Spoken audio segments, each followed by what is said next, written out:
Thank you so much. सभी को प्यार भरा नमस्कार। Very good morning to all of you. आशा करता हूँ सब लोग स्वस्थ हैं, ठीक हैं, मस्त हैं। आपकी सेहत को और अच्छी तरीके से बढ़ाने के लिए और सेहत देने के लिए ई बैटरियम ने और एक नया प्रोडक्ट आप सभी लोगों के लिए उपलब्ध करवाया है, जिसका नाम है ई बायोटोरियम इज मोर पावर। इस प्रेजेंटेशन को शुरू करने से पहले मैं ये बताना चाहूंगा कि हमारी जो हेल्थ है वो बहुत इंपॉर्टेंट है हमारे पूरे परिवार के लिए, हमारे समाज के लिए। क्योंकि ऐसा कहा जाता है कि आपका खुद का आपकी खुद की जो जिंदगी है उसके ऊपर आपका सिर्फ 10% हिस्सा है। सिर्फ 10% हिस्सा आपके ऊपर आपका खुद का है। बाकी 90% जो हिस्सा है वो आपके परिवार, आपके मित्र, बाकी सब लोगों का। इसीलिए आपके सेहत का ध्यान रखना बहुत ज्यादा जरूरी है। तो आज हम ऐसे प्रोडक्ट के बारे में जानकारी लेने वाले हैं जो आपको आपके शरीर के अंदर लगने वाले हर सेल को, हर ऑर्गेनेल को, हर सिस्टम को जो न्यूट्रिशन लगता है उसको अपना खुद का काम करने के लिए वो देने का बहुत अच्छा प्रयास हमने इस प्रोडक्ट के माध्यम से आपको उपलब्ध करके दिया है। देखते हैं इस प्रोडक्ट की क्या क्या खूबियां हैं, क्या इसके अंदर इंग्रेडिएंट्स हैं, किस तरीके से वो काम करते हैं। और साथ में ये भी हम देखेंगे कि हमारे शरीर के अंदर कौन से सिस्टम किस तरीके से वर्क करती हैं और उनको क्या क्या चीजें लगती हैं खुद को सुचारू रूप से चलाने के लिए। चलिए ज्यादा ना समय गंवाते हुए चलिए शुरू करते हैं इस प्रेजेंटेशन को। सबसे पहले ऊपरी हिस्से में आपको जो तस्वीर दिखाई दे रही है, जहां पे घर में यूज किए जाने वाले मसाले आपको दिख रहे होंगे, वहां पे दालचीनी है, इलायची है, लौंग है, ब्लैक पेपर है, तेज पत्ता है। तो ये सारी जो चीजें हैं ना, ये बहुत ज्यादा इसेंशियल रोल प्ले करती हैं हमारे बॉडी को अंदर से न्यूट्रिशन देने की। क्योंकि हर इंग्रेडिएंट के अंदर कुछ ना कुछ ऐसे बायोमोलिक्यूल्स होते हैं जिसे हम एक्टिव इंग्रेडिएंट कहते हैं, या फिर जिनके अंदर मेडिसिनल प्रॉपर्टी पाई गई। ये सब चीजें थोड़ी सी अलग है। सबको एक एग्जाम्पल में देना चाहूंगा जो सभी लोगों को पता है, वो है कुरकुमी। हल्दी बहुत इसेंशियल है। हल्दी हम एंटीसेप्टिक के तौर पे यूज करते हैं, एंटी एलर्जिक के तौर पे भी यूज करते हैं। उसके बहुत सारे n नंबर ऑफ बेनिफिट्स हमें पता। बट हल्दी अगर यूज की जाए तो उसके रिजल्ट्स कुछ कम मिलेंगे। बट हल्दी के अगेंस्ट, इंस्टेड ऑफ टर्मरिक, अगर हम कुरकुमिन यूज करेंगे। कुरकुमिन क्या है? कुरकुमिन हल्दी के अंदर पाया जाने वाला एक्टिव इंग्रेडिएंट है, बायोमोलिक्यूल है, जो मेडिसिनल प्रॉपर्टी को शो करता है। ठीक है। तो हमने इस प्रोडक्ट के अंदर बहुत सारे ऐसे इंग्रेडिएंट यूज किए हैं जो आपने आपके घर में बहुत सदियों से यूज करते आ रहे हैं। और ये खूबी है आयुर्वेदा की, ये खूबी है न्यूट्रास्यूटिकल प्रोडक्ट की, जो हर्बल कंटेंट से बनाए जाते हैं, जो आपके बॉडी के अंदर एक्सेप्टेंस जो होता है हमारे शरीर के अंदर आने का।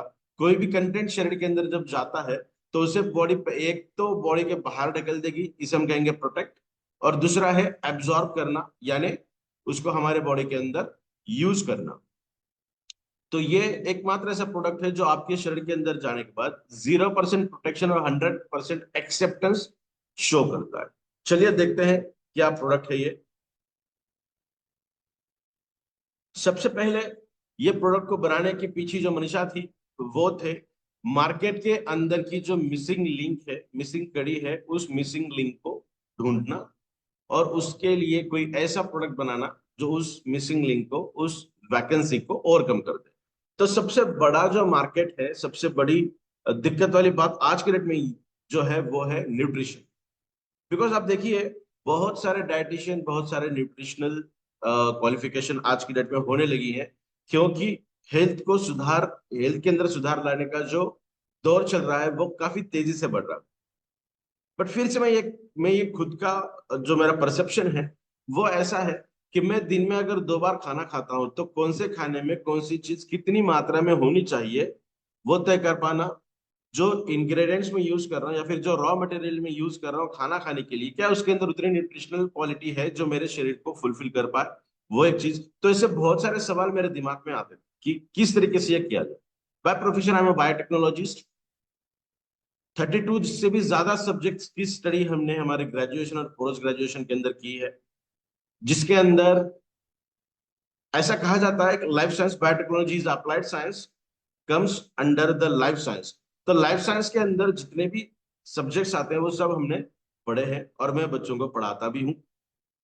तो उसके अंदर मोलिकुलर बायोलॉजी है, जेनेटिक इंजीनियरिंग है, इकोलॉजी है, इवोल्यूशन है, एग्रीकल्चर है, केमिस्ट्री है, फिजिक्स का भी कुछ पार्ट आता है, बायोकेमिस्ट्री भी आता है, माइक्रोबायोलॉजी भी आता है, वायरोलॉजी भी आता है, फंगस रिलेटेड भी आता है, प्रोटोजोन्स रिलेटेड भी आता है, इम्यून सिस्टम भी आती है, फार्माकोलॉजिकल भी आता है, प्रोडक्शन भी आता है।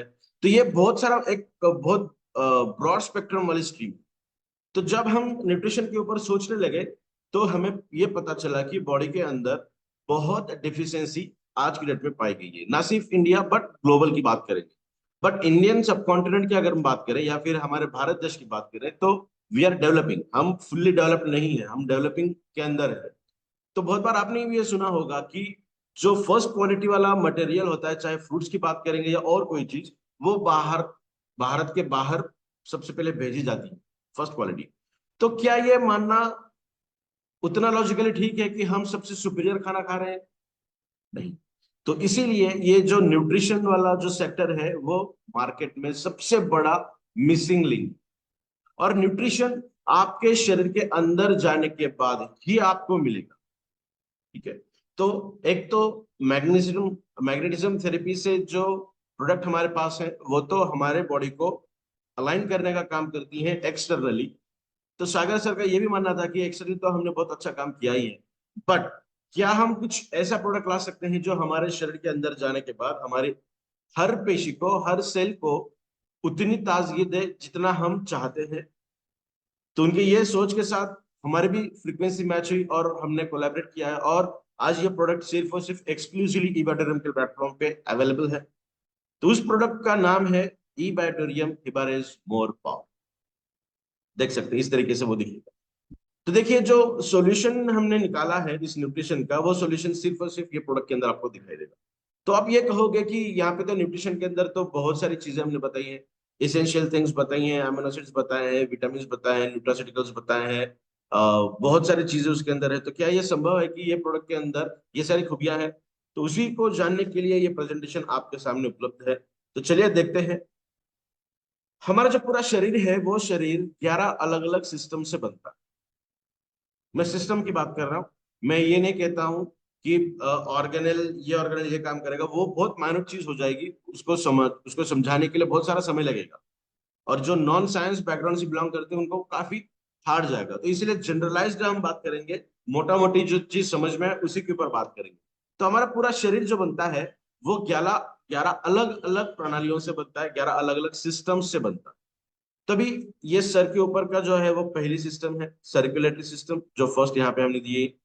तो हिंदी में दिया परिसंचरण प्रणाली, माने रक्त अभिसरण जिसे हम कहते हैं, ब्लड सर्कुलेटरी मैकेनिज्म जो हमारे शरीर के अंदर होता है, वो जो ब्रेन से लेके फुट तक हर हिस्से के लिए काम करता है।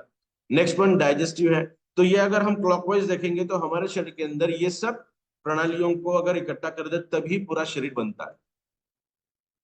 अगर ये 11 सिस्टम्स में से कोई एक सिस्टम के अंदर भी अगर बिगाड़ आ जाए, वो ठीक से काम ना करे, उसके अंदर कोई एबनॉर्मेलिटी अगर पैदा हो जाए, तो दूसरे सिस्टम्स को वो खराब करने का काम, 100% दूसरी सिस्टम खराब हो जाए।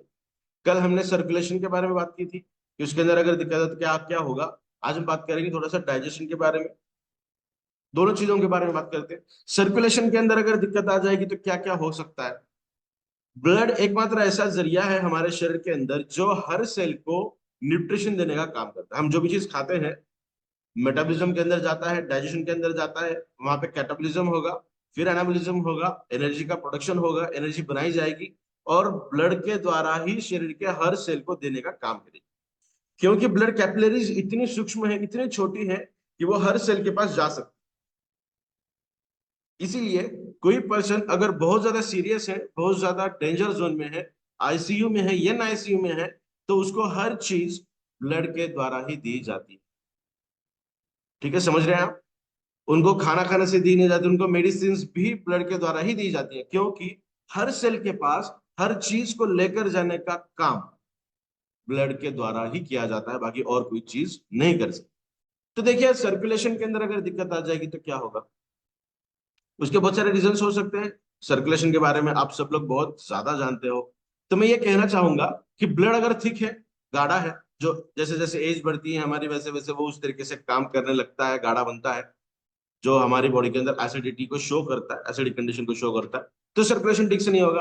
ब्लड अगर जा रहा है तो ब्लड के साथ बाय डिफॉल्ट हीमोग्लोबिन होता है, फेरस होते हैं दैट इज आयरन, और ऑक्सीजन होता है।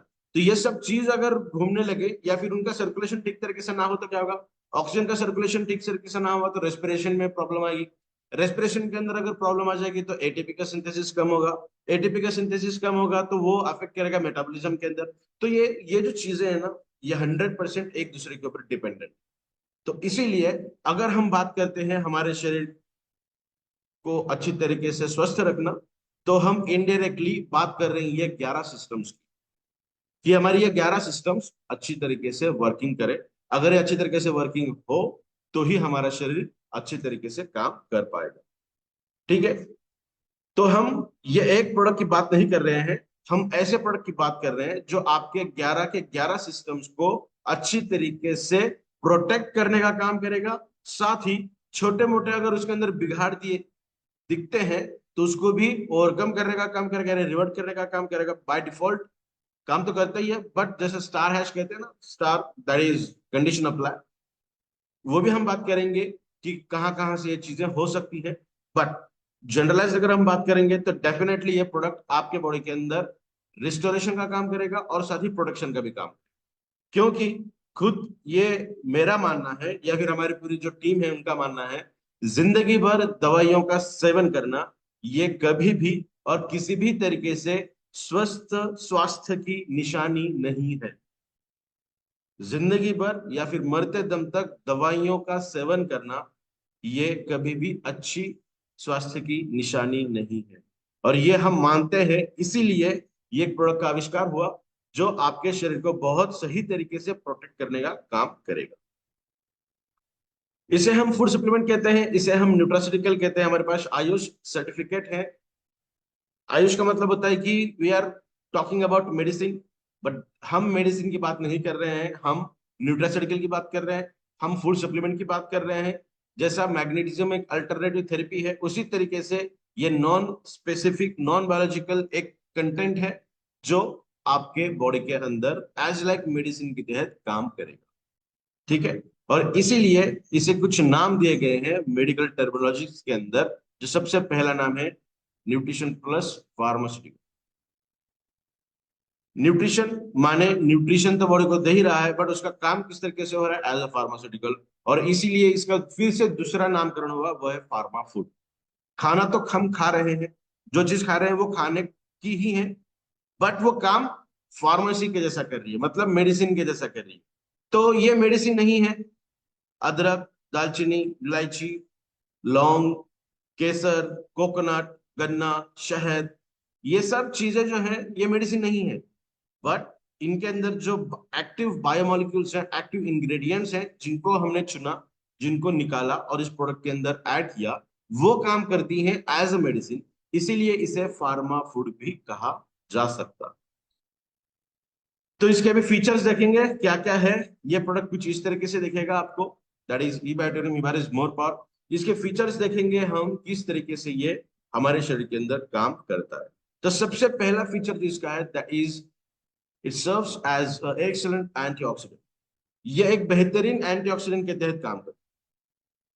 अभी आप में से बहुत लोगों को ये पता भी होगा कि व्हाट इज एंटीऑक्सीडेंट्स, एंटीऑक्सीडेंट्स किस तरीके से काम करते हैं, क्या करते हैं। तो देखिए, एंटीऑक्सीडेंट्स को समझने के पहले हमें ये पता करना चाहिए कि एंटीऑक्सीडेंट्स एक्चुअली लगते क्यों हैं, उसके क्या काम, वो लगते क्यों हैं, तो फिर पता चलेगा उसका काम क्या है। तो सबसे पहले एंटीऑक्सीडेंट्स का अगर हम थोड़ा सा उसको कट करेंगे तो ये पता चलेगा। एंटी माने ऑपोज करना, प्रोटेक्ट करना, रोकना। किसे? ऑक्सीडेंट माने ऑक्सीडेशन को। ऑक्सीडेशन को रोकने के लिए यूज किए जाने वाले मॉलिक्यूल्स को हम कहेंगे एंटीऑक्सीडेंट या फिर एंटीऑक्सीडेशन। तो एंटीऑक्सीडेशन ये एक प्रोसेस है, ये एक रिएक्शन है। तो ऑक्सीडेशन को कहने के बजाय जो मॉलिक्यूल काम कर रहे हैं उसको हम कहेंगे एंटीऑक्सीडेंट। ठीक है। तो जहां जहां पर भी ऑक्सीडेशन रिएक्शन हमारे शरीर के अंदर होती है, वहां वहां पे हमें कुछ ना कुछ दिक्कतों का सामना करना पड़ता है। वो भी हम देखेंगे किस तरीके से। प्रेजेंटेशन के अंदर शायद वो चीज नहीं है, बट मैं एक्सप्लेन करूंगा, समझने का प्रयास करिए। ऑक्सीडेशन पहले देखते हैं क्या है। जो पहली इमेज आपको दिख रही है दैट इज अ कार। तो वो खराब हो चुकी है, रस्ट हो चुकी है, गल गई है। उसके रीजन क्या है?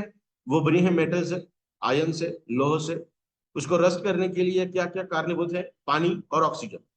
ये तीनों का अगर संगम हो जाएगा तो वहां पे चीज खराब होनी ही है। और इस प्रेजेंटेशन को शुरू करने के पहले हमने ये कहा कि ब्लड के अंदर ऑक्सीजन तो ऑलरेडी है, या फिर ऑक्सीजन के सिवा तो हम जिंदा ही नहीं रह सकते। ठीक है, तो ऑक्सीजन तो है ही। ऑक्सीजन के साथ साथ ब्लड के अंदर आयन है और हीमोग्लोबिन। एक ऑक्सीजन है, दो हीमोग्लोबिन है उस ऑक्सीजन को पकड़े हुए, और यह दो हीमोग्लोबिन को ऊपर से दो और नीचे से दो, चार फेरस आयन है, दैट इज आयन, लोह जिसे हम कहते हैं। तो चार लोह जकड़ के रखते हैं दो हीमोग्लोबिन को, और दो हीमोग्लोबिन जकड़ के रखते हैं एक ऑक्सीजन के मॉलिक्यूल। तो इतना इंपॉर्टेंट है ऑक्सीजन हमारे शरीर के अंदर कि उसको दो अलग अलग प्रोटेक्शन के साथ पूरे बॉडी के अंदर उसको घुमाया जाता है। तो रस्टिंग करने के लिए, गलाने के लिए तीन चीजें कारणीभूत है। एक तो लोह का प्रेजेंस, दूसरा ऑक्सीजन, और तीसरा पानी। तो हमारे शरीर के अंदर पानी की मात्रा तो बहुत ज्यादा है, आप सभी लोगों को पता है। ऑक्सीजन के सिवा तो हम जिंदा नहीं रह सकते हैं। और आयन हमारे शरीर के अंदर ऑलरेडी प्रेजेंट है, चाहे हम हड्डियों की बात करें, चाहे हम मसल्स की बात करें, चाहे न्यूरोलॉजिकल की बात करें, चाहे और भी चीजें हैं। धीरे धीरे आने वाले सेशन के अंदर हम और डीपली इसके बारे में बातचीत करते जाएंगे। तो ये तीन चीजें हो रहने के बाद रस्टिंग होता है, तो हमारा शरीर भी अंदर से इसी तरीके से सड़ रहा है, गल रहा है, रस्ट हो रहा है।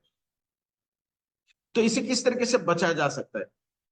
एटमॉस्फेयर के अंदर तो इसे बचा पाना मुश्किल है, नहीं कर सकते, बिकॉज वो तो धीरे धीरे उसके ऊपर के छिलके निकाल देगा और एक टाइम ऐसा आएगा कि ये पूरी तरीके से खत्म हो जाएगा। तो हमारा शरीर भी इसी तरीके से होगा। अब तक नहीं हुआ है, इसके सिम्टम्स हमें नहीं दिखाई दे रहे हैं, तो इसका एकमात्र रीजन है कि हमारे शरीर के अंदर एंटीऑक्सीडेंट्स हमारा शरीर तो बनाता ही है, बट उतनी मात्रा में नहीं बना पाता जितनी मात्रा में हमें लगता है। क्योंकि एंटीऑक्सीडेशन या फिर ऑक्सीडेशन प्रोसेस के बाद जो चीज मिलती है, जो नुकसान पहुंचाती है, उसे हम कहते हैं फ्री रेडिकल्स या फिर रिएक्टिव ऑक्सीजन स्पेसीज। ऑक्सीजन की ही कुछ ऐसी स्पेसीज है, 8 स्पेसीज बनती हैं ऑक्सीजन की, जो हमें डैमेज करने का काम करती हैं, और उन 8 ही स्पेसीज को हम फ्री रेडिकल्स कह सकते हैं। O-, OH-, OH3। तो इसके अलग अलग 8 है, आने वाले सेशन में हम उसके अंदर भी ज्यादा बात करेंगे। तो देखिए, एक तो मैंने एक एग्जांपल बताया है, तो उसको रिवर्ट किया जा सकता है by the help of antioxidant. तो अभी एंटीऑक्सीडेंट्स क्या काम करते हैं? ऑक्सीडेशन प्रोसेस के बाद जो फ्री रेडिकल्स जिसे हम मुक्त कण कहते हैं, वो लिटरन की तरह होते हैं, जो कहीं पर भी जाके परेशानी क्रिएट कर सकते हैं। या फिर ऐसा कहा जा सकता है कि वो अनस्टेबल मॉलिक्यूल रहते हैं, जो हर तरीके के केमिकल रिएक्शन के अंदर पार्टिसिपेट करते हैं, चाहे उनका काम हो या उनका काम ना हो। बट रिएक्शन के अंदर अगर वो चले जाते हैं तो डेफिनेटली वो नुकसान ही पहुंचाते हैं। ठीक है ना? जैसे नेगेटिव पीपल, जैसा आदरणीय डॉक्टर अनिल सर ने इस प्रेजेंटेशन को शुरू होने से पहले जो क्लिप चलाई थी हमारे सरश्री की, तो उन्होंने कहा था कि नेगेटिव पीपल को हम हमारे सर्कल से बाहर अच्छी तरीके से निकाल देते हैं। क्या करेंगे नेगेटिव पीपल आने के बाद? कहीं ना कहीं हमें डैमेज करने का ही काम करते हैं। एग्जैक्टली फ्री रेडिकल्स वही काम करते हैं। किसी भी केमिकल रिएक्शन के अंदर बिना बुलाए वो आते हैं, उनको पता चला कि रिएक्शन चल रही है तो उनका पार्टिसिपेशन होता है, और उस रिएक्शन को वो खराब करते हैं। तो दैट इज हाईली अनस्टेबल, तो उन्हें स्टेबल करना पड़ेगा। तो स्टेबल किस तरीके से किया जाएगा? तो देखिए, इलेक्ट्रॉन्स की जो ऑर्बिट होती है, जहां पे इलेक्ट्रॉन्स का आदान प्रदान होता है, लेना देना होता है, जो सबसे लास्ट ऑर्बिट में होते हैं, या तो वहां पे 2 इलेक्ट्रॉन होने चाहिए या फिर 8 इलेक्ट्रॉन होने चाहिए, तब जाके वो उसे हम स्टेबल कहेंगे। 2 या 8, एक है या 7 है, 6 है, 5 है, 4 है, तो हाईली अनस्टेबल है। जितने कम कम होते जाएंगे उतना उसका सेवेरिटी ज्यादा हो, उतना वो डेंजर ज्यादा बनेगा। ठीक है? तो देखिए, यहाँ पे एक स्टेबल है, लास्ट ऑर्बिट में 8 है, एक इलेक्ट्रॉन गलती से चला गया। अभी ये चला गया है, तो इसके लिए क्या क्या रीजन हो सकते हैं? हमारा खाना पीना सही नहीं है, हमारे सोने का समय सही नहीं है, हमारा खाने पीने का टाइमिंग भी सही नहीं है, हम बहुत सारी ऐसी चीजें हैं जिस एटमॉस्फेयर के अंदर हम रहते हैं वो कारणीभूत है। तो बहुत सारे कारण ऐसे हैं जिनकी वजह से ये इलेक्ट्रॉन्स कभी कभी निकल जाते हैं। रिएक्शन के अंदर तो होते ही हैं, बट एक्सटर्नल चीजें भी बहुत ज्यादा कारणीभूत होते हैं, जो एंटीऑक्सीडेंट्स को जो ऑक्सीडेशन प्रोसेस है उसको बढ़ाने का काम करती है, या फिर ऐसा कह सकते हैं कि फ्री रेडिकल्स को बढ़ाने का काम करती है। तो यहाँ पे इसीलिए हमने जानबूझ के ये एग्जांपल लिया है कि that is a stolen electron. Stolen electron चुराया गया। इलेक्ट्रॉन तब चुराया जाएगा जब आपके शरीर के अंदर का हिस्सा ठीक से काम नहीं कर रहा। और अंदर के हिस्से क्यों काम नहीं करेंगे ठीक से? Due to the lack of nutrition. Nutrition deficiency की वजह से ठीक से काम नहीं कर सकते, चाहे आप कितना भी अच्छी देखभाल करो। ठीक है, तो इलेक्ट्रॉन चुराया गया तो अभी ये बन गया फ्री रेडिकल, यानी अनस्टेबल मॉलिक्यूल बना। तो ये किसी भी केमिकल रिएक्शन के अंदर जाके मारने का काम करेगा, बिकॉज अभी ये लुटेरा बन चुका है, ये लूटने का ही काम करेगा, कहीं कभी जाएगा उसे लूटेगा। तो एंटीऑक्सीडेंट्स क्या करेंगे, एंटीऑक्सीडेंट के पास 2 4 8 ऐसे नहीं, बहुत सारे एंटीऑक्सीडेंट्स होते हैं, सॉरी इलेक्ट्रॉन्स होते हैं, जो वो इलेक्ट्रॉन इस वाले फ्री रेडिकल को देंगे। इसको अभी कितना चाहिए, एक इलेक्ट्रॉन गया ना, इसको एक देगा। कोई ऐसा फ्री रेडिकल हो सकता है जिसको दो चाहिए तो ये दो देगा। कोई चार वाला हो सकता है तो दूसरे चार वाले को एक साथ मिला के कॉमनली काम करेंगे। Best example is NaCl, sodium chloride यानी नमक। सोडियम के पास भी चार है, क्लोरीन के पास भी चार है, दोनों भी हाईली टॉक्सिक है। सोडियम को भी अगर किसी ने खा लिया, जो मैं एलिमेंट की बात कर रहा हूं, अगर उस मॉलिक्यूल को किसी ने खा लिया मर जाएगा। क्लोरीन जो भी बॉडी के अंदर अगर चला गया तो भी आदमी मर जाता है। बट ये चार और ये चार जब एक साथ आते हैं, 8 इलेक्ट्रॉन बनते हैं, ये चार इसके शेयर करेगा, ये चार इसके शेयर करेगा, और कंबाइन होने के बाद एक मॉलिक्यूल बनता है जिसे हम कहेंगे NaCl, सोडियम क्लोराइड यानी नमक। और नमक हमारे जिंदगी में बहुत काम करता है, सोडियम भी बॉडी के अंदर काम करता है। तो कहने का मतलब क्या है कि जब वो फ्री रेडिकल्स रहते हैं ना, फ्री रेडिकल्स रहते हैं, जब अनस्टेबल रहते हैं तो हाईली रिएक्टिव रहते हैं, नुकसान ही करेंगे। और जब उनकी वैलेंसी फुलफिल हो जाएगी ना, जब वो स्टेबल होंगे, तब उनके काम अच्छे होंगे। समझ रहे हैं आप? तो फ्री रेडिकल्स बहुत डेंजरस है, और उनको अच्छी तरीके से उनको स्कैवेंज करने के लिए, उनको मारने के लिए, पकड़ कर रखने के लिए, बॉडी के बाहर निकालने के लिए एंटीऑक्सीडेंट के सिवा दूसरा कोई और काम नहीं कर सकता। तो ये भी कुछ एग्जांपल हमने दिए हैं, तो अभी इसके ऊपर ज्यादा बात नहीं करेंगे, हमने बहुत अच्छी बात की है एंटीऑक्सीडेंट के ऊपर।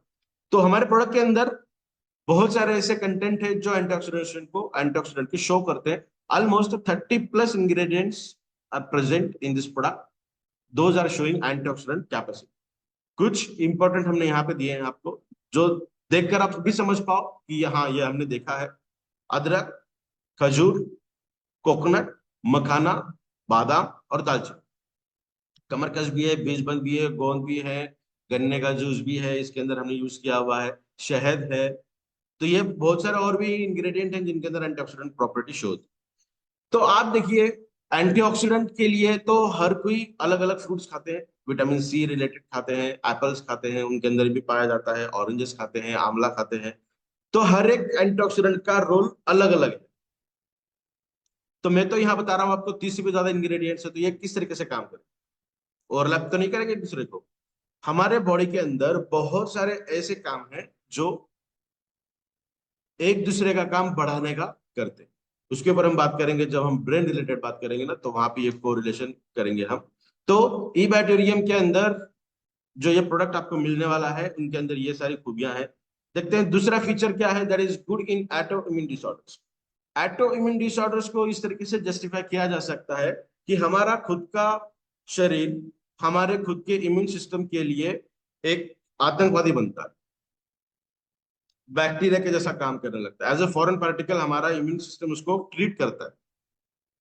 होना क्या चाहिए, जब भी कोई बैक्टीरिया वायरस शरीर के अंदर आता है, तो हमारी इम्यून सिस्टम उसको फाइट करनी चाहिए, उसको बॉडी के बाहर निकालनी चाहिए, जो आमतौर पे हमारी सिस्टम करती ही है। इसीलिए हम हमेशा बीमार नहीं रहते। सीजनल बीमारियां आती हैं, वो चीज अलग है, फिर से हमारी सिस्टम इम्यून सिस्टम अच्छे काम करने लगते हैं, तो वो बॉडी के बाहर निकल जाते हैं। तो एटॉमिक सिस्टम के अंदर क्या होता है, हमारा शरीर ही एज अ बैक्टीरिया के तहत हमारे इम्यून सिस्टम उसको देखता है। तो जिसको प्रोटेक्ट करना है, उसको प्रोटेक्ट करने के बजाय उसको ही मारने का काम, उसको ही डैमेज करने का काम किया जाता है। इसलिए इसे नाम दिया है autoimmune disorder, automatic immune system की वजह से होने वाले disorder, that is autoimmune disorder. तो ये बहुत लंबी कहानी है एटो इम्यून सिस्टम की। लगभग 400 से भी ज्यादा डिसीजेस एंड डिसऑर्डर्स इस कैटेगरी के अंदर आती हैं। और ये बताते हुए मुझे हैरानी भी होती है कि आज लगभग 90% से भी ज्यादा जो डिसीजेस एंड डिसऑर्डर्स है, वो एटॉमिक डिसऑर्डर्स के अंदर आती है। दैट इज, जो अभी हमने बात की, गलत लाइफस्टाइल, जो हमारी लाइफस्टाइल चेंज हुई है। रात को 10 बजे सोना चाहिए, सुबह 4 बजे उठना चाहिए। रात को 11 से लेकर रात के 2 बजे तक ये जो समय होता है, बेस्ट समय होता है हमारे ब्रेन को हील होने के लिए। कहते ना, हम हमारा खुद का शरीर ही हमें बहुत तंदुरुस्त रखता है ना। तो ये कब होगा? जब हमारे बॉडी को कंट्रोल करने के लिए हार्मोन्स, एंजाइम्स उस तरीके से बने जो हमारे बॉडी को अच्छा काम करने के लिए शुरू करेंगे। करेक्ट? वो अच्छे कब बनेंगे? जब हम उसको, उनको बनने के लिए जो समय लगता है वो हम दें। चाय बनने के लिए 10 मिनट का समय लगेगा और हम 1 मिनट के अंदर चाय बनाएंगे, तो क्या वो चाय पीने के लायक होगी? लाल तो दिखेगी, चाय के जैसा दिखेगी, बट क्या उसके अंदर वो क्वालिटी रहेगी? बिल्कुल नहीं रहेगी। तो हमारे शरीर के अंदर भी वो चीज है, अगर हम उसको सही समय दें तो वो अच्छे हील हो पाए। अब हमने समय तो सही दिया, हमने 10 मिनट तो चाय के लिए रखा, बट उसके अंदर हमने चाय की पत्ते भी नहीं डाली, हमने पानी भी नहीं डाला, हमने दूध भी नहीं डाला, तो क्या चाय बनेगी? नहीं। तो हीलिंग प्रोसेस के लिए लगने वाले जो टूल्स हैं इन टर्म्स ऑफ न्यूट्रिशन, वो भी देना उतना ही जरूरी है। और उसी उसे समझने के लिए ही आज का प्रेजेंटेशन आपके साथ। तो वो नहीं मिल पा रहा, इसीलिए एटॉमिक डिसऑर्डर्स हमें होने लगे। तो 400 से भी ज्यादा है एटॉमिक डिसऑर्डर्स। देखते हैं कुछ हमने यहाँ पे कैटेगराइज किए हैं। ये एक जॉइंट सेल मायोकार्डिटिस एक ऐसा है, यहाँ पे आप देख सकते हैं। लेफ्ट वाला जो हार्ट है वो नॉर्मल हार्ट है, राइट वाला हार्ट जो बिगर हमने बताया है, एक्चुअली दिखाया क्योंकि समझ में आए, तो वो जो बड़ा है वो एबनॉर्मल है, उसके अंदर एक डिसीज दिया गया है, that is joint cell myocarditis. देखते हैं ये एक्चुअली क्या है। तो आई होप यहाँ पे आप देख पा रहे हो, ये जो एरिया है ना, मेरा कर्सर घूम रहा है शायद, यस यस, ये जो हिस्सा है ना, ये यहाँ पे बहुत छोटा है, इसको ये वाले हिस्से को बड़ा करके दिखाया है, तो ये इतना डेंस है, इतना मोटा है, जो हमारे हार्ट के अंदर काम कर रहा है। कि क्या काम करता है वो वॉल, उसके बारे में हम फिर कभी देखेंगे। तो देखिए ये जो डिसीज है ये क्या होगा, तो ये जो वॉल है ना, ये वाला जो बड़ा हिस्सा है वो कम हो गया, यहाँ पे देख सकते हैं आप, जो इतना बड़ा था वो अभी बहुत छोटा हुआ। तो हार्ट की पंपिंग रेट कम होगा, हार्ट की जो भी समस्या है वो दिखने लगेगी हमें। तो ये एक एटोमिक डिसऑर्डर। तो इस और जितने भी तरीकों के एटो इम्यून डिसऑर्डर्स आज के डेट पे प्रेजेंट है, उनमें से almost, I am talking about almost, not 100%, almost atomic disorders are, वो हो सकते हैं revert. We can revert them by utilising proper medicine in terms of nutrition. जैसे हमने कहा कि ये फार्मा फूड है, तो by utilising pharma food we can actually revert the almost type of autoimmune disorders. तो ये बहुत अच्छी बात है कि हम इसे रिवर्ट कर सकते हैं। तो इसके अंदर क्या क्या चीजें आती हैं? Cirrhosis, Graves disease, psoriasis.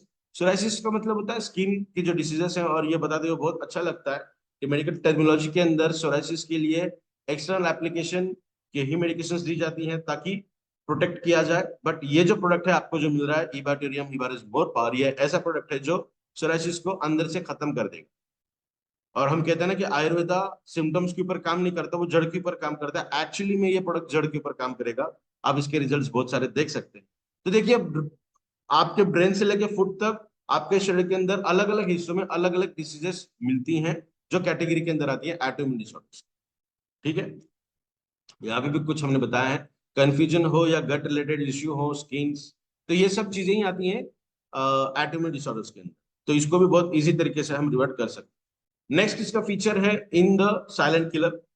Silent killer दो हैं इंडिया की, अगर हम बात करेंगे तो सबसे बड़ा और पुराना साइलेंट किलर जिसके बारे में हम बात करने वाले हैं अभी, that is nothing but the arthritis.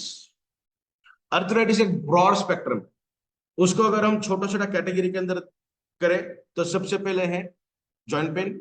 उसके बाद आता है रिमेटेड अर्थराइटिस, माने बादल आ गए, ठंड के दिनों में जकड़न महसूस होना, और जब बादल हट गए तो अच्छा महसूस होना, दैट इज रिमेटेड अर्थराइटिस, जिसे हम वात कहेंगे, उसकी वजह से होता है। और ऑस्टियोपोरोसिस है, ऑस्टियोपेनिया है, स्केलेटल पेन है, बोन पेन हो सकते हैं, फ्रैक्चर हो सकता है, मस्कुलर डिस्ट्रॉफी हो सकती है, मसल्स फाइब्रोसिस हो सकता है। ये सब चीज आती है अंडर अर्थराइटिस। तो हम एक एक हिस्से की बात नहीं कर रहे हैं, हम जनरलाइज बात कर रहे हैं अर्थराइटिस। तो अर्थराइटिस के अंदर जो भी चीजें आती हैं सभी के ऊपर ये लागू, ठीक है। तो अर्थराइटिस को साइलेंट किलर क्यों कहा जाता है, उसके ऊपर हम आने वाले स्लाइड्स के अंदर बात करें। देखिए, कैल्शियम की डेफिशिएंसी होना ये सबसे बड़ा कारण है अर्थराइटिस के लिए, सही है। कैल्शियम के अलावा और एक चीज है जो अर्थराइटिस को ट्रिगर करती है, चालू करती है, दैट इज विटामिन डी। जब तक आपके शरीर के अंदर विटामिन डी नहीं रहेगा तब तक कैल्शियम अपना काम नहीं कर सकता। आपके शरीर के अंदर 1 kilo, 2 kilo, 10 kilo, 50 kilo calcium पड़ा हुआ है, वो पड़ा हुआ ही है, वो काम ही नहीं कर पाएगा। क्योंकि बॉडी के अंदर उसे एब्जॉर्ब करने के लिए विटामिन डी लगेगा। चाहे हम विटामिन डी बाहर से ले भी रहे हैं तो वो उतनी पोटेंट तरीके से नहीं आएगा विटामिन डी। क्यों? और अगर और उसको एनहांस करना चाहूं तो ये भी कह सकते हैं हम कि विटामिन डी भी अगर 1 किलो आपके शरीर के अंदर पड़ा हुआ है फिर भी वो उतने पोटेंट तरीके से काम नहीं करेगा, बिकॉज विटामिन डी जो हम लेते हैं वो विटामिन D2 हमारे शरीर के अंदर आता है, that is non functional vitamin D. और वो विटामिन D3 के अंदर जब कन्वर्ट होगा, that is the actual vitamin D, जिसे हम कहेंगे vitamin D3 is only functional vitamin D जो हमारे शरीर के अंदर काम करता है। तो विटामिन D3 जब हमारे शरीर के अंदर आएगा वो काम करेगा कैल्शियम को बॉडी एब्जॉर्ब करने की, उस प्रोसेस के लिए वो काम करेगा विटामिन D3। और वो कन्वर्ट कब होगा? जब आप आधा घंटा सनलाइट के अंदर सुबह सुबह वॉकिंग करोगे। देखिए, इबैटोरियम एक इस तरीके की कंपनी है, इस तरीके की एजुकेशन रखती है और स्प्रेड करती है, जो आपको सिर्फ ये नहीं कहेंगे कि ये चीज करिए हो जाएगा, नहीं, आपको भी मेहनत करनी पड़ेगी। हम हेल्थ के रिगार्डिंग अच्छी इंफॉर्मेशन ही स्प्रेड करते हैं, हम फॉल्स कमिटमेंट बिल्कुल नहीं करते। तो अगर आपको अर्थराइटिस के अंदर अच्छे रिजल्ट चाहिए तो ये प्रोडक्ट यूज करने के बाद 15-20 मिनट आधा घंटा धूप के अंदर चलना अनिवार्य है, और उसके रिजल्ट आप तब बहुत बेहतरीन तरीके से महसूस कर सकते। अगर कोई बेड रिडन है, उनको मूव करना पॉसिबल ही नहीं है, तो उनको भी 15-20% इसके रिजल्ट अच्छे मिलेंगे। तो विटामिन D3 कब कन्वर्ट होगा? जब आप सनलाइट के अंदर घूमो, तो वो बहुत जरूरी है और हर पर्सन ने चलना चाहिए। आप फिट हैं तब भी, अनफिट हैं तब भी, पेशेंट हैं तब भी, और किसी डिसीज डिसऑर्डर से जूझ रहे हैं तब भी, वॉकिंग इज एन। तो देखते हैं अर्थराइटिस के अंदर एक्चुअली क्या होता है। ये हमारा पूरा शरीर है, इसके अंदर ये बोन की डेंसिटी यहाँ पे हमने बताई है फर्स्ट सर्कल के अंदर। बहुत ज्यादा डेंस्ड बोन, बहुत ज्यादा घनत्व उसके अंदर देखा जा रहा है। बट जैसे जैसे एज बढ़ने लगती है वैसे वैसे कैल्शियम हमारे शरीर के अंदर से कम होता है, हम सभी को पता है। तो कैल्शियम कम होता है तो हमारी हड्डियां इस तरीके से बनती हैं, जिसके अंदर छोटे छोटे होल होते हैं। और साइंस के अंदर होल्स को, बायोलॉजी के अंदर स्पेसिफिकली होल्स को पोर्स कहते हैं। पोर्स आपको पता भी होगा। तो इसीलिए बोन्स के अंदर अगर पोर्स है तो उसे ऑस्टियोपोरोसिस कहते हैं। ऑस्टियो का मतलब होता है बोन्स, पोर्स का मतलब होता है छेद। तो ऑस्टियोपोरोसिस का मतलब क्या? हमारे हड्डियों के अंदर इतना कैल्शियम कम हो चुका है कि वहां पे छोटे छोटे छेद दिखाई दे रहे हैं। और अगर देखिए यहाँ पे इतना ही छोटे छोटे हिस्सों से हड्डियां जुड़ी है, तो इसको थोड़ा ही अगर हम मार दें तो क्या ये ब्रेक हो सकते हैं? यस, ब्रेक हो सकते हैं। तो इसे साइलेंट किलर क्यों कहते हैं? कि हड्डियों के अंदर का कैल्शियम कितना कम हुआ है ये हमें बाय फिजिकल अपीयरेंस नहीं पता चलता, पोटेंटली नहीं पता चलता। और हम ठोस सतह पे थोड़ा सा जल्दी बैठ जाएं, हार्ड सरफेस पे बैठ जाएं, या फिर कहीं चलते चलते थोड़ी सी ठेस लग जाए हमें, वहां पे अगर फ्रैक्चर हो जाता है या बहुत ज्यादा पेन होने लगता है, वहां पे इन्फ्लेमेशन अगर बहुत ज्यादा होने लगा है, तो इसका मतलब आपके बॉडी के अंदर कैल्शियम की मात्रा कम है। ये हम एक लॉजिकली कह सकते हैं। समझने के लिए भी इसको हम थोड़ा सा देखेंगे किस तरीके से हम समझ सकते हैं। तो देखिए, ये जो हिस्सा है, आपकी हाइट ऐसी है, धीरे धीरे हाइट अगर कम होने लगे, या फिर आप स्ट्रेट खड़े हैं, आपका शोल्डर का लेवल एकदम स्ट्रेट है, और आपके शोल्डर धीरे धीरे नजदीक आने लगे हैं, मतलब आपकी हाइट कम होने लगी है, तो ये भी पोटेंट कंडीशन है आपके शरीर के अंदर की कैल्शियम डेफिशिएंसी को शो करना। 2 में से 1 महिला को और 5 में से 1 पुरुष को, मतलब 50% इन फीमेल्स, 20% इन मेल्स। ये 2022 का आंकड़ा है, ये अभी बहुत ज्यादा बढ़ा हुआ है। तो ऑलमोस्ट 50-50-60% हम कह सकते हैं कि पॉपुलेशन को अर्थराइटिकल सिम्टम्स आज महसूस होने लगे। तो जॉइंट पेन हो सकते हैं, बेंट लेग्स, या फिर फ्रैक्चर बाय सिंपल फॉल। ये एक ये होने के बाद पता चलता है कि ये चीज हुई है, इसका मतलब हमारे शरीर के अंदर कैल्शियम कम है, और इसीलिए इसे साइलेंट किलर कहा जाता है। नेक्स्ट फीचर अगर हम देखेंगे तो ऑन ब्रेन। हमारे ब्रेन को कंट्रोल करने के लिए 4 हार्मोन रिस्पॉन्सिबल है: डोपामाइन, ऑक्सीटोसिन, सेरोटोनिन, एंडोर्फिन। तो ये इंपॉर्टेंट हार्मोन्स है। इनमें से ये 4 के 4 ये तो हार्मोन है ही, बट इनमें से 2 जो है वो एज एंजाइम भी काम करते हैं। अब एंजाइम क्या काम करते हैं? कोई केमिकल रिएक्शंस होनी है शरीर के अंदर, मान के चलिए डीएनए है, डीएनए से आरएनए बना, आरएनए से प्रोटीन बनना है, तो ये डीएनए से आरएनए, आरएनए से प्रोटीन, और प्रोटीन भी टर्शियरी स्ट्रक्चर में जाना चाहिए, 3D स्ट्रक्चर। और जब वो 3D स्ट्रक्चर में जाता है प्रोटीन, तभी वो फंक्शनल होता है। 1D 2D मतलब प्राइमरी, सेकेंडरी एंड क्वार्टरनरी। ये जो तीन है वो नॉन फंक्शनल है, वो तो रेस्टिंग फेज में चले जाते हैं, सोते हैं। काम कब करेंगे, एक्टिवेट कब होंगे, जब वो 3D में आते हैं, टर्शियरी स्ट्रक्चर में आते हैं, टर्शियरी स्ट्रक्चर। तो देखिए ये जो प्रोसेस है ना, ये एक मॉलिक्यूल को अलग अलग हिस्सों में या फिर एक से दूसरा कन्वर्ट हो रहा है, दूसरे से तीसरा बन रहा है, तो इसके लिए एंजाइम्स लगते हैं। तो एंजाइम्स क्या करेंगे, केमिकल रिएक्शन को स्पीड देने का काम करेंगे, या फिर एक मॉलिक्यूल से दूसरे मॉलिक्यूल के अंदर कन्वर्ट करने का काम करेंगे। तो कहने का तात्पर्य यह है, जैसा मैंने पहले के स्लाइड में भी कहा, कि ब्रेन का जब हम बात करेंगे तब हम देखेंगे कि कॉम्बिनेशन का क्या महत्व। तो कॉम्बिनेशन के अंदर क्या होगा, कोई चीज बहुत ज्यादा इफिशिएंटली काम कर रही है और दूसरी चीज भी वो काम करने की काबिलियत रखती है, बट क्योंकि ये पता है कि ये बहुत अच्छी तरीके से काम करेगी, तो ये इसको और ज्यादा अच्छे तरीके से काम करने के लिए प्रेरित करेगी, जिसे हम कहेंगे एनहांसर, जिसे हम कहेंगे एक्टिवेटर, जो प्रोसेस को एक्टिवेट करने का काम कर रहे हैं। तो कॉम्बिनेशन के अंदर बहुत सारे मॉलिक्यूल्स ऐसे होते हैं जो एज अ कोफैक्टर काम करते हैं।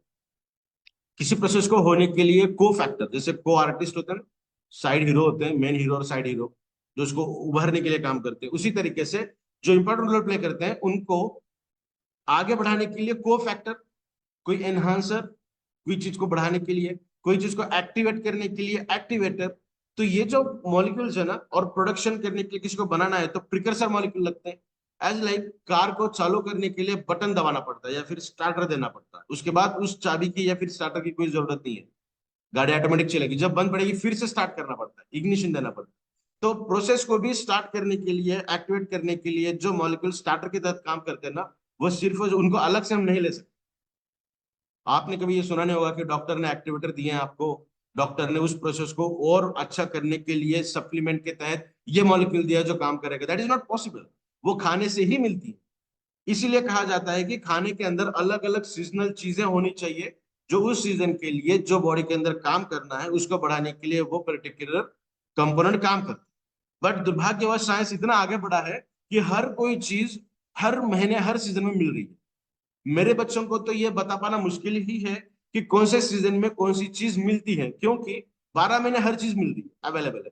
तो हमारा शरीर उस तरीके से काम नहीं कर रहा है, हमारा शरीर सीजन के हिसाब से काम, समझ रहे हैं आप। तो देखिए, एक ये प्रोडक्ट क्यों बेहतरीन है, उसका मैं एक बहुत बड़ा यूएसपी बता रहा हूँ, that is a combination therapy. ये कॉम्बिनेशन के तहत काम, ठीक है। तो देखते हैं ब्रेन के ऊपर क्या काम करेगा। तो डोपामाइन काम करेगा प्लेजर के लिए, ऑक्सीडेशन काम करेगा लव के लिए माने इमोशंस के लिए, सेरोटोनिन काम करेगा मूड एंड खाने के लिए सेंसेशंस, और एंडोर्फिन काम करेगा पेन के लिए। तो ये चार हार्मोन के काम है। बट आप पिट्यूटरी की बात करेंगे, हाइपोथैलेमस की बात करेंगे, जो हमारे ओवरऑल बॉडी को कंट्रोल करने का काम करते हैं, हर अलग अलग हार्मोन को बनाने का काम करते हैं, या फिर दूसरे ग्लैंड को उनके हार्मोन बनाने के लिए मदद करते हैं एज अ को फैक्टर। तो ये इन दोनों ग्लैंड्स को भी कंट्रोल करने के लिए ब्रेन काम करता है, सही है, क्योंकि ब्रेन तो हमारे पूरे शरीर को कंट्रोल करने का काम करता है। तो हम यहाँ पे सिर्फ ये चार हार्मोन, ये चार काम करते हैं ऐसा नहीं बता रहे, ये तो समझने के लिए बता रहे, इनके बहुत सारे काम, ठीक है ना। तो ये जो काम हमारे शरीर को कंट्रोल करने का करते हैं, तो इनके अंदर अगर इम्बैलेंस हो गया, ये अगर अपना काम ठीक तरीके से ना कर पाए, तो ये तो उनका जो एग्जैक्ट काम है वो तो ये है, इनके अंदर तो दिक्कत दिखाई देगी ही। बट इनके जो इनडायरेक्ट रोल, अनगिनत रोल हमारे शरीर के अंदर है, वहां पे भी इनके सिम्टम्स हमें दिखाई दे सकते हैं। तो ये प्रोडक्ट इन चार हार्मोन के रेगुलेट करने का काम करता है। मैं हमेशा रेगुलेशन की बात करता हूँ, मैं कंट्रोलिंग की बात नहीं करता हूँ। कंट्रोल का मानना होता है ऊपर जा रहा है तो उसको दबा दबा के नीचे करना, उससे ऊपर बढ़ने ना देना, दैट इज कंट्रोल। हम रेगुलेशन का काम करते हैं। बॉडी अगर चाहिए 10, 11 बन रहा है तो 10 की तरफ ला के रख देगा, 9 चल रहा है तो उसको बढ़ा के 10 करेगा। माने जो एक पैटर्न है, उस पैटर्न के अंदर उसको लाकर खड़ा करने की क्षमता ये प्रोडक्ट डेफिनेटली रखता है। तो देखिए, रेस्टिंग मेम्ब्रेन पोटेंशियल हमारे शरीर के अंदर जो इलेक्ट्रिकल इंपल्सेस काम करती हैं, इलेक्ट्रिकल सिग्नल्स, जिसे हम सिग्नलिंग कैस्केड कहेंगे, न्यूरोलॉजिकल के अंदर बात करेंगे हम वो। तो उसका मेम्ब्रेन पोटेंशियल जो होता है ना, -70 मिलीवोल्ट होता है। वो -70 millivolt as it is resting phase के अंदर ला के रखने का काम करता है। तो जब एक्साइट होगा तो वो बढ़ेगा, कम होगा। पर जब हम सोते हैं, रिलैक्सिंग कंडीशन में होते हैं, तो -70 मिलीवोल्ट हमारे बॉडी का इलेक्ट्रिसिटी होता है, जो ये प्रोडक्ट ला के रखने की क्षमता रखता है उस हद तक, जो हमारे बॉडी के रेस्टिंग के लिए काम करता है। ब्रेन को हेल्दी रखने के लिए ये सब चीजें लगती हैं, जिंक लगता है, मैग्नीशियम लगता है, कॉपर लगता है, आयरन लगता है, विटामिन बी सी ई लगती है, फोलेट लगता है, और भी चीजें लगती हैं। तो ये सब माइक्रो न्यूट्रिएंट्स को देने के लिए कौन से इंग्रेडिएंट हम यूज कर रहे हैं, शुगर केन, कमरकस, खजूर, आलमंड, कोकोनट, तो ये सब चीजें यहाँ पे आप पढ़ सकते हैं। हर इंग्रेडिएंट आप सदियों से खाते आए हैं। आपके डीएनए को भी पता है कि ये चीज हमारे शरीर में बहुत पुराने जमाने से आ रही है, तो इसको प्रोटेक्ट करने का सवाल ही पैदा नहीं। और इसीलिए ये प्रोडक्ट जब भी आप इंटेक करते हैं तो लगभग 15-20 दिन के अंदर आपको बहुत अच्छे रिजल्ट मिल सकते हैं, चाहे कोई भी तरीके से आप इसको यूज कर लें। ठीक है, ना सिर्फ ब्रेन की हेल्थ के लिए, बट डिप्रेशन, एंजाइटी या फिर स्ट्रेस, इनके लिए भी ये बहुत असरदार है। माइग्रेन के लिए भी असरदार है, डिप्रेशन के लिए भी है, मेंटल डिसेबिलिटीज के लिए भी ये प्रोडक्ट बहुत शानदार तरीके से काम करता है। मेंटल रिटार्डनेस के लिए भी ये प्रोडक्ट शानदार तरीके से काम करता है। तो ऐसा कहा जा सकता है ब्रेन रिलेटेड, ब्रेन की इफिशियंसी को ये बढ़ाएगा, प्रोटेक्ट करेगा, जो डैमेजेस हुए हैं उसको अगर पॉसिबल है तो ओवरकम करेगा। ब्रेन अगर ठीक तरीके से कंट्रोल्ड मैनर के अंदर अगर ये रखता है तो जो चीजें ड्यू टू डिसेबिलिटी से हुई है वो फिर से ओवरकम हो सकते हैं, लॉजिकली भी हम ये देख सकते हैं। और नर्व सिस्टम के ऊपर भी ये शानदार तरीके से काम करता है। देखिए नर्व सिस्टम को क्या क्या काम करेगा ये, ठीक है। ये आयन चैनल्स, नर्व सिस्टम का मतलब होता है ब्रेन से सिग्नल मिलना और शरीर के हर सेल तक, हर हिस्से तक उस सिग्नल को पहुंचाना, और वापसी में जो मैसेज वहां से लेना है वो मैसेज लेके ब्रेन को देना। ब्रेन से मैसेज लेना, शरीर के विभिन्न हिस्सों को देना, और उनसे रिवर्ट लेकर वापस देना। जैसे कोई भी चीज करते हुए घर के मुखिया को हम कहते हैं ना कि हम ये करने जा रहे हैं, काम होने के बाद बताएंगे कि ये ऐसा ऐसा हुआ है। तो वैसा ब्रेन से क्या काम करना है वो लेकर जाना सिग्नल, और ब्रेन को फिर से वापस बताना कि ये ऐसा ऐसा हुआ है।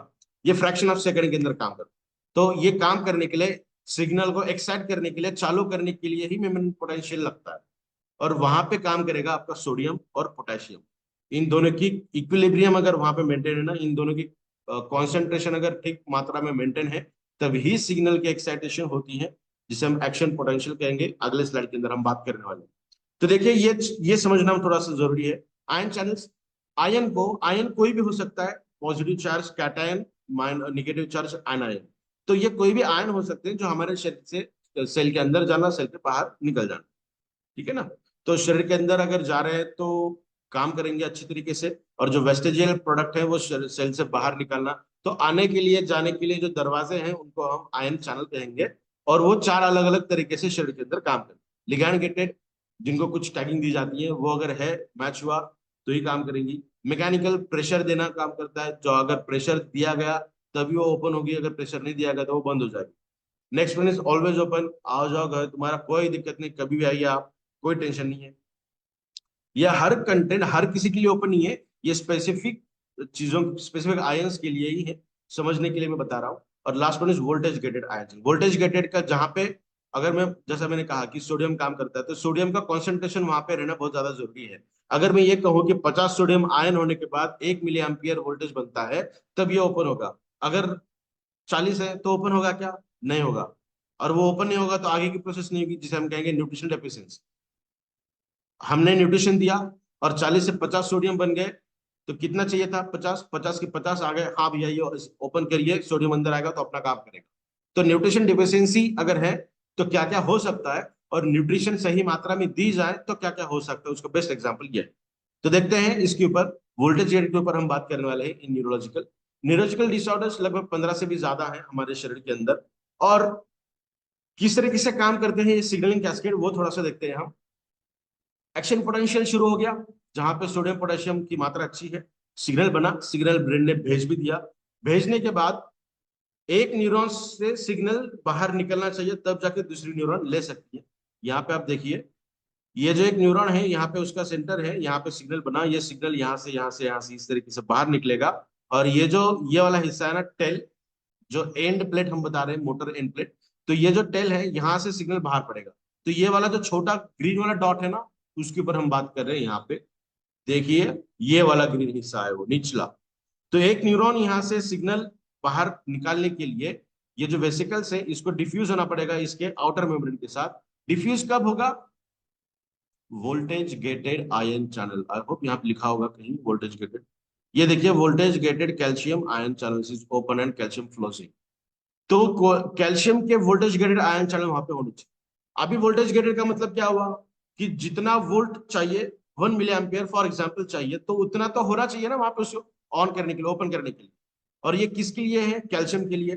तो कैल्शियम को छोड़ते हुए किसी और का वहां पे काम ही नहीं है, जो काम ही नहीं कर सकता। तो यहाँ पे अभी क्या होगा, कैल्शियम की मात्रा सही रही तो ये ओपन होगा, और जब ये ओपन होगा तो कैल्शियम बाहर से अंदर चला जाएगा, और जैसे ही कैल्शियम अंदर गया, जो सिग्नल है वो यहाँ पे वेसिकल्स डिफ्यूज होंगे और सिग्नल बाहर आए, और फिर दूसरे न्यूरॉन के अंदर वो सिग्नल चला जाए।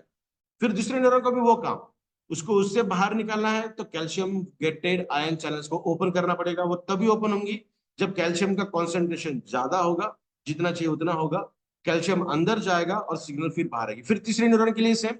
तो देख सकते हैं आप हमारे शरीर को, शरीर के अंदर ब्रेन से फुट तक कितने न्यूरॉन्स, सेंट्रल नर्वस सिस्टम के अंदर काम किया जाता है, ये सीएनएस के अंदर। तो देखिए कितना बड़ा काम।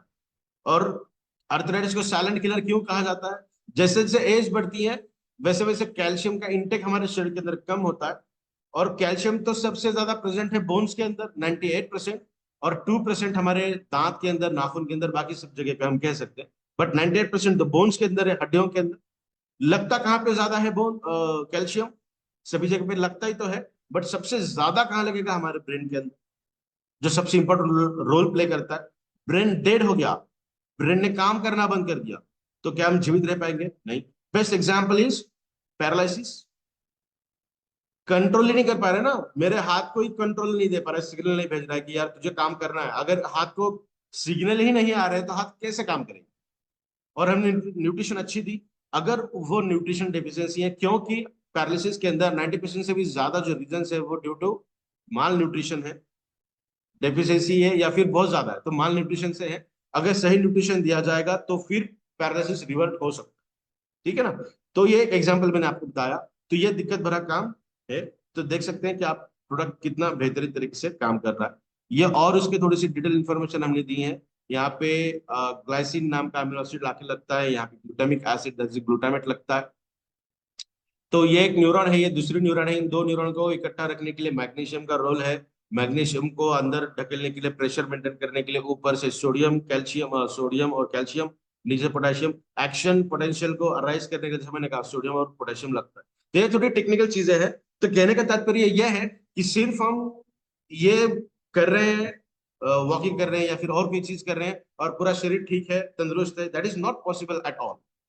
क्योंकि हमारे हर सेल को माइन्यूटली अगर हम बात करेंगे ना, मॉलिक्यूलर बायोलॉजी अगर देखेंगे सेल की, तो बहुत सारी चीजें लगती, और ये बहुत सारी चीजें शरीर बनाने की कैपेसिटी रखता है।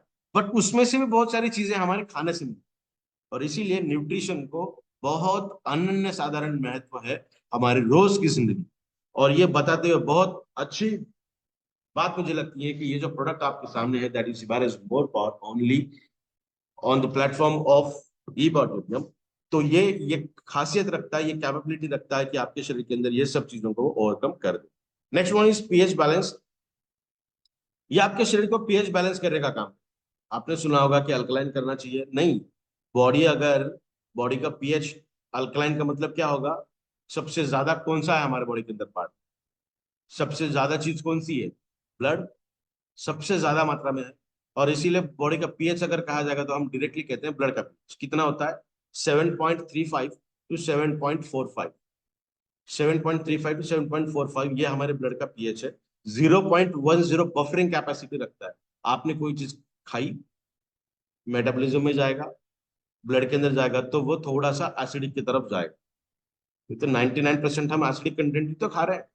कोल्ड ड्रिंक्स खा रहे हैं, पी रहे हैं, एसिडिक अल्कोहलिज्म कर रहे हैं, एसिडिक फास्ट फूड खा रहे हैं, एसिडिक पैक्ड फूड खा रहे हैं, एसिडिक चाय पी रहे हैं, एसिडिक तला हुआ खा रहे हैं, एसिडिक, हर चीज एसिडिक ही तो है। तो डेफिनेटली हमारे ब्लड का पीएच थोड़ा सा मूव होता है। तो मैं हमेशा ये कहता हूँ कि हमारे बॉडी का पीएच बैलेंसिंग में होना चाहिए। मेटाबॉलिज्म को कितना पीएच लगेगा हमारे स्टमक को डाइजेस्ट करने के लिए? लगभग 3.5, है ना? तो ये पीएच अगर अल्कलाइन के अंदर तरफ चला गया तो क्या होगा? मेटाबॉलिज्म खराब होगा। मेटाबॉलिज्म खराब होगा। 3 की तरफ गया फिर भी मेटाबॉलिज्म खराब होगा। ज्यादा एसिड भी नहीं चाहिए, ज्यादा बेस भी नहीं चाहिए, मॉडरेट चाहिए। हर किसी को अपना काम करने के लिए एक पर्टिकुलर चीज लगती है तो लगती ही है। ये हमने नहीं डिसाइड किया, ये नेचर ने, कुदरत ने डिसाइड किया हुआ है। और हम किसी भी तरीके से नेचर को चैलेंज नहीं कर सकते। हिबारिस मोर पावर एक ऐसा प्रोडक्ट है जो नेचर ने आपको जो दिया है उसी तरीके से आपको रखने का काम करता है। ठीक है? तो यहाँ पे पीएच रेगुलेट होगा। मेंटेन किया जाएगा। पीएच क्यों बढ़ता है हमारा, मतलब एसिडिक क्यों होता है, तो इसको सबसे इंपॉर्टेंट है रेस्पिरेशन, जो काम करता है एसिडिटी को बढ़ाने के लिए भी, एसिडिक कंडीशन को बढ़ाने के लिए, और साथ ही रिएक्टिव ऑक्सीजन स्पीशीज को देने के लिए भी, यानी फ्री रेडिकल्स को देने के लिए। रेस्पिरेशन या फिर electron mitochondria, electron transport chain जो माइटोकॉन्ड्रिया के अंदर होती है, तो ये कुछ केमिकल रिएक्शंस हैं जो हमारे शरीर के अंदर इनवॉलेंट्री होती है, जिसे हम चाह कर भी कंट्रोल नहीं कर सकते। सांस लेना कोई बंद कर सकता है? नहीं। दिल का धड़कना बंद कर सकते हैं हम? नहीं। ब्लड का सर्कुलेशन बंद कर सकते हैं हम? नहीं। इलेक्ट्रॉन का माइग्रेशन बंद कर नहीं कर सकते हैं, एनर्जी का प्रोडक्शन नहीं बंद कर सकते। तो ये सब चीजें जो है ना, ये इनवॉलेंट्री अनकंट्रोल्ड मैनर में चलती है, जहां पे हमारा बस नहीं चलता। नेचर ने जो दिया है हमने उसे बिगाड़ा, लाइफस्टाइल को चेंज करके, खाना पीना चेंज करके, गलत चीजों का सेवन करके। तो ये प्रोडक्ट आपको फिर से उस तरीके से बनाएगा जैसा आपको नेचर ने बनाया। तो अभी यहाँ पे एक चीज बतानी रहेगी कि ये क्या क्या काम करेगा अगर पीएच डिसेबल है या फिर इम्बेलेंसिंग में है, तो क्या क्या होगा। टिंगलिंग, जल्दी से अगर हम उठते हैं किसी जगह से, या फिर किसी ने आवाज दिया, झट से हमने अपने सर को हिलाया, टिंगलिंग, चक्कर आना। मसल क्रैम्प्स, मोस्ट प्रोडोमिनेटली स्पोर्ट्समैन जो वर्कआउट करते हैं, एथलेटिक्स हैं, उनको ये समस्या होती है, वो भी due to the pH imbalance है। वीकनेस, सीजर्स, सीजर्स का भी मतलब होता है चक्कर आना, जहाँ पे इलेक्ट्रिकल इम्पल्सिव्स का ब्रेक हो जाना। जो जैसा हमने कहा ना कि इलेक्ट्रिकल सिग्नल्स हमारे बॉडी के अंदर न्यूरोट्रांसमीटर्स काम करते हैं, उनका ठीक तरीके से काम ना करना। जैसा बटन को ऑफ करते लाइट चली जाती है, फिर से ऑन करते हैं हम, हमारे शरीर के अंदर के भी जो इलेक्ट्रिकल इम्पल्सेस हैं उनको भी 2 सेकंड के लिए बंद और फिर से शुरू करना, जो इफेक्ट होगा उसको कहेंगे हम सीजर्स। तो ये सब चीजें हैं due to the pH disabilities. तो ये प्रोडक्ट पीएच बैलेंस करने का काम करेगा। नेक्स्ट वन जो सबसे इंपॉर्टेंट और सबसे फास्ट रिजल्ट जो आपको समझ में आए, हमारे शरीर के अंदर तो हर तरीके से ये काम उतने ही कारगर तरीके से करेगा, बट हमारी जो साइकोलॉजी होती है ना कि ये काम कर रहा है तो हमें समझ क्यों नहीं आ रहा है। ब्रेन के अंदर कैल्शियम देना है, दे रहा है, तो कैसे समझ में आएगा। बोन के अंदर कैल्शियम को दे रहा है तो कैसे समझ में आएगा। मेटाबॉलिज्म के अंदर अच्छे से काम कर रहा है तो कैसे समझ में आएगा। तो समझने के लिए सबसे पहले कहाँ पे दिखेगा, तो that is in the erectile dysfunction, erection के अंदर, इन द मेल्स। ठीक है। Most predominantly, 85% males present in the globe are having problems related sexual disability. And one of the most overrated जो प्रॉब्लम है वो है इरेक्शन, जिसे हम ईडी कहते हैं, सेक्सुअल ऑर्गन के अंदर ज्यादा स्ट्रेंथ ना रहना।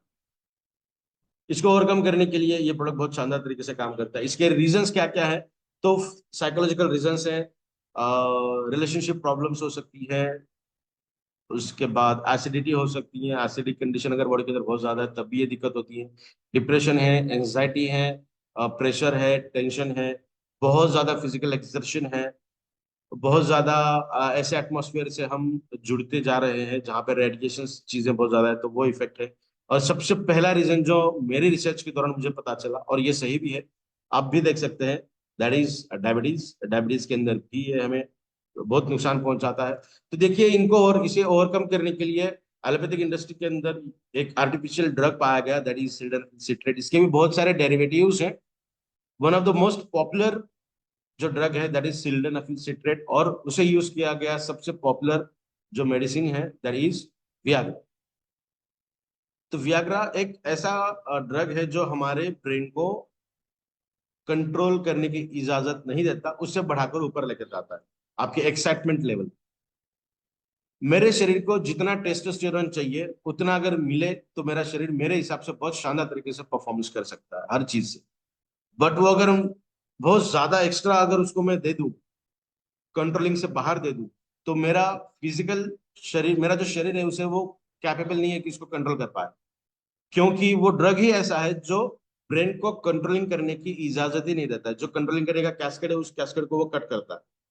अगर हम कहना चाहे ना, हम दिखाना चाहे, तो हर एक चीज को हम हमारे बॉडी के अंदर किस तरीके से काम कर रहा है, माइन्यूट से माइन्यूट चीजें हम बता सकते हैं। कोई ड्रग शरीर के अंदर आ रहा है, एब्जॉर्ब कैसे होगा, एब्जॉर्ब होने के बाद वो ड्रग किस तरीके से फैलेगा, फैलने के बाद वो कहाँ जाएगा, कितना असर करेगा, क्या क्या ड्रॉबैक्स होंगे, हर चीज हम माइन्यूट तरीके से मॉलिक्यूलर लेवल पे बता सकते हैं सेल के अंदर जाकर। ठीक है।